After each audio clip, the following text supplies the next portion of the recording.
নারায়ণগঞ্জের ফতুল্লায় একটি পোশাক কারখানায় ইদ্রিস আলী নামে এক কর্মকর্তার রহস্যজনক মৃত্যু হয়েছে।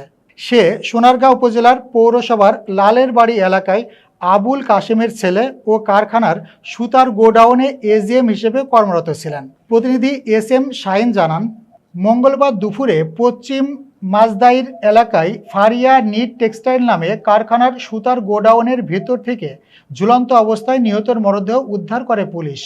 এ খবর ছড়িয়ে পড়লে কারখানার ভিতরে ইদ্রিসকে হত্যার অভিযোগ এনে শ্রমিকরা বিক্ষোভ দেখায়। খবর পেয়ে থানা ও শিল্প পুলিশ ঘটনাস্থলে গিয়ে পরিস্থিতি নিয়ন্ত্রণে আনে এবং ঘটনার সুষ্ঠু তদন্তের আশ্বাস দিলে শ্রমিকরা শান্ত হয়।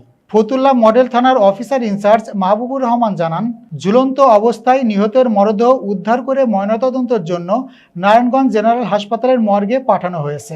ধারণা করা হচ্ছে সে আত্মহত্যা করেছে, তবে পরিবার ও শ্রমিকদের হত্যার অভিযোগ রয়েছে।